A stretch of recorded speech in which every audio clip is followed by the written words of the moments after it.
नमस्कार, स्वागत है आप सभी का UP triple S C ANM के सभी बहनों के लिए, चाहे चयनित हो या फिर अनफॉर्चुनेटली आपका चयन नहीं हो पाया, दुर्भाग्यवश इस भर्ती में कुछ कमियां रह गई, या फिर बहुत सारी ऐसे भी एएनएम बहनें हैं जिनकी ये शिकायतें हैं कि हमारी अर्हता सब कुछ ठीक है, उसके बावजूद हमारा नंबर भी अधिक है, उसके बावजूद भी हमारा सिलेक्शन नहीं हुआ। तो कहीं न कहीं उनके लिए भी समस्या है कि आखिर हुआ क्या ऐसा है। आयोग की तरफ से तो कहा जा रहा है कि सब कुछ सही है, तो फिर उस पर जो भी है, उनके चयन क्यों नहीं हो पाए उसका कारण बता देना चाहिए था, ताकि उनको भी कम से कम यहाँ पर क्लियर होना चाहिए। और साथ ही साथ अगर किसी के साथ गलत हुआ है तो उनकी जो है तत्काल नियुक्ति भी कर देनी चाहिए थी। और कोर्ट में केस जाने से कहीं न कहीं पूरी तरह से चीज़ें जो है अनप्रेडिक्टेबल हो जाती हैं। यानी उसका कोई भी पूर्वानुमान नहीं लगाया जा सकता है कि उसमें फिर क्या होना है। उसमें ये भी हो सकता है कि जो चयनित एएनएम बहनें हैं उनकी ज्वाइनिंग में थोड़ा समय लगे। जो भी सही हैं, जो भी चयनित एएनएम बहनें हैं, आपकी ज्वाइनिंग 100% होगी। ज्वाइनिंग आपकी कोई नहीं रोक सकता है। और जो भी ऐसी एएनएम बहनें जिनको लग रहा है कि हमारे साथ गलत हुआ है, हमारा चयन होना चाहिए था, अगर वे सही हैं, उनकी अर्हता संबंधित चीज़ें सही हैं, तो आयोग को उनको भी नियुक्ति देनी पड़ेगी, उनको भी न्याय मिलेगा। इतना ही नहीं, जो भी सीटें खाली बच रही हैं उन सीटों पर वेटिंग सूची भी आयोग को जारी करनी चाहिए।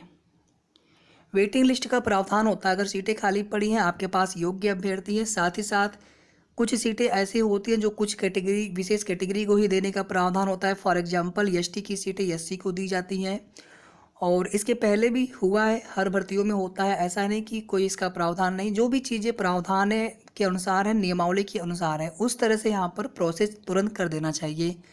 और आप लोग आयोग से बिल्कुल मांग कर सकते हैं कि सर जो भी खाली सीटें हैं उनको भरिए आप, जो भी उसके प्रावधान है। हम ये नहीं कह रहे कि आप सब सीटें जो है किस प्रकार से भरिए, आप भरिए सीटें, और नियमावली या जो उसके प्रावधान प्रोविजन है उसके अनुसार आप सीटें भरिए। सबसे पहले यहाँ पर जितने भी एएनएम के चयनित बहनें हैं जिनका प्रोविजनल नहीं लगा है, आपकी ज्वाइनिंग को लेकर के वैसे तो एक्सपेक्टेड जो डेट है वो 25-26 तक आपको बताया गया है हमारे द्वारा। 21 अगस्त को फॉरेस्ट गार्ड वाली परीक्षा है, इस वजह से 21 अगस्त या उसके 2-3 दिन 4 दिन पहले तक तो उम्मीद बहुत कम है। हो सकता है कि प्रोसेस चूँकि आयोग के ऊपर है, वो चाहेंगे तो सब कुछ हो सकता है, प्रोसेस शुरू कर सकते हैं।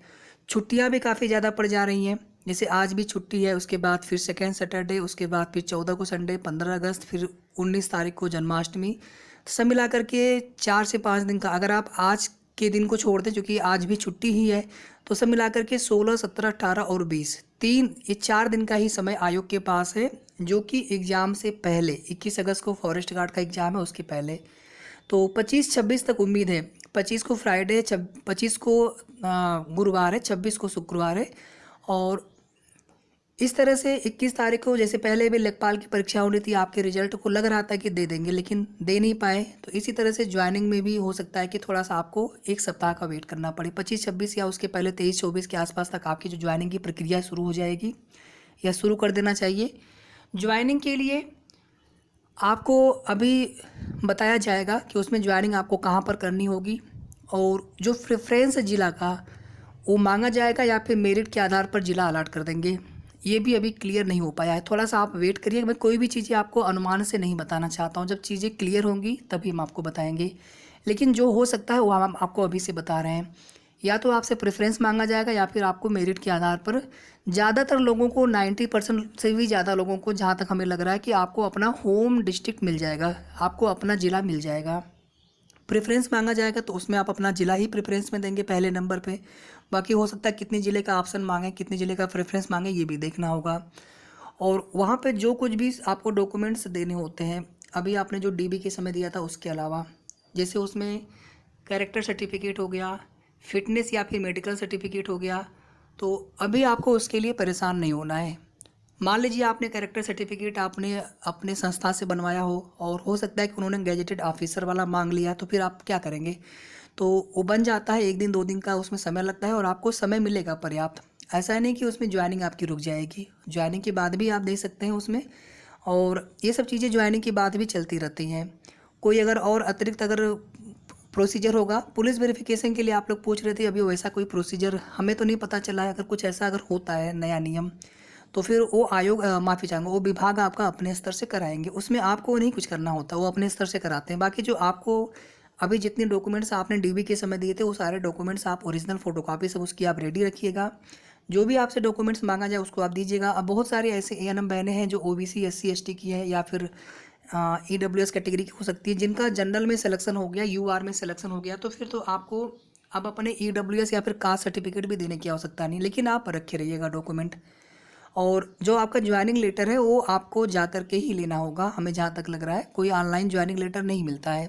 मे भी प्रोसीजर ऐसा बनाया जा सकता है, लेकिन ज़्यादा चांसेस है कि आपको बुलाया जाएगा उसके लिए, या फिर आपको अपने ज़िले, क्योंकि सभी को तो लखनऊ बुलाया नहीं जाएगा, तो आपको अपने ज़िले में उसकी जो भी जिस प्रकार से भी किए जाएंगे उसकी जानकारी, उसके लिए नोटिस आएगी, उसके लिए आपको बिल्कुल परेशान नहीं होना है ज्वाइनिंग के लिए, ठीक है। इसके बाद देखिए जो प्रोविज़नल का और जो विद हेल्ड वाला मामला है, इसमें दोनों में एक साथ ही प्रोसेस शुरू होंगे, और अगर ज्वाइनिंग सबकी एक साथ हो जाती, प्रोविज़नल के विद हेल्ड के और जो बाकी के एएनएम बैन है सबके साथ हो जाते, तो फिर अच्छा होता।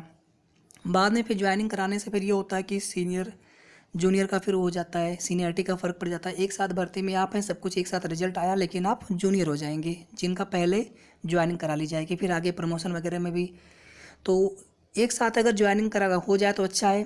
अब इसके लिए देखिए आयोग से कुछ बहनें गई थी पता करने के लिए, लेकिन वहाँ से कुछ बताया नहीं जा रहा है। इतना ही नहीं, डॉक्यूमेंट्स में क्या कमी है उसके बारे में भी कुछ भी किसी को नहीं बताया गया है। तो हमने तो आपको कह दिया था कि वो नहीं बताएंगे अभी, वो नोटिस आएगी ऑफिशियल, उसी से आपको पता चलेगा। फिर भी आप अपने स्तर से जा कर के पता कर सकते हैं, हम किसी को मना नहीं कर रहे हैं, ठीक है। आप अपने स्तर चाहें तो आप जा कर के पता कर सकते हैं। तो किसी भी एएनएम बहन को आयोग से कोई भी जानकारी नहीं दी गई है। और जो विद हेल्ड वाला है उसके बारे में भी हमने बता ही दिया था, आप लोग परेशान हो रहे थे, लेकिन हमने पहले भी बताया था। अगर आपने ना सुना हो, वीडियो ना देखा हो, तो उसमें जो बायोमेट्रिक वाला प्रॉब्लम हुआ था उसकी वजह से आयोग ने उसको जो है डिसीजन पेंडिंग रखा है। तो उसमें भी हो जाना है सभी का, बस कोई दिक्कत ना हो, आपका सब सही हो। प्रोविजनल वाले में जो भी आपको डॉक्यूमेंट संबंधी डाउट्स लग रहे हैं ना, आप अपने स्तर से प्लीज़ ज़रूर देख लीजिएगा, किसी की बात सुन करके नहीं। एक एएनएम बहन कह रही थी हमने हस्बैंड का लगाया है, हमारा तो हो गया है सिलेक्शन, प्रोविजनल मेरा। हमने कहा पिता पक्ष का भी बनवा लीजिए, कह रहे हैं नहीं हमारा हो जाएगा इसी से। तो फिर उसके आगे हम क्या कह सकते हैं।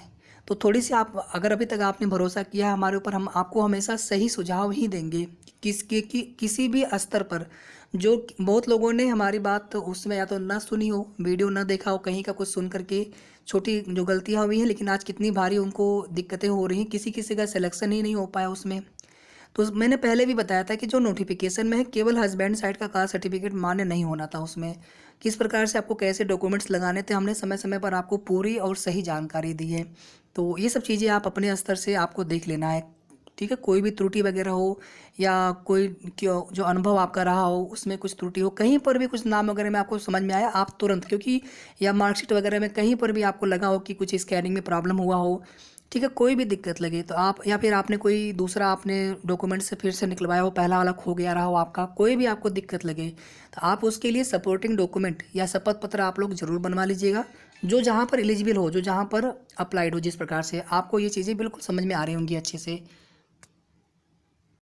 तो ये कुल मिलाकर के महत्वपूर्ण सूचना थी या महत्वपूर्ण अपडेट थी, और आप सभी के लिए, आप सभी के मन में जो भी सवाल आप लोग कमेंट करके लगातार पूछ रहे थे उसको लेकर के, ठीक है। तो बाकी आगे की जो भी अपडेट होगी आप सभी को हम समय समय पर सही और ऑथेंटिक जानकारी प्रोवाइड कराते रहेंगे। आप सभी एएनएम बहनों को रक्षाबंधन पर्व की ढेर सारी शुभकामनाएं। धन्यवाद।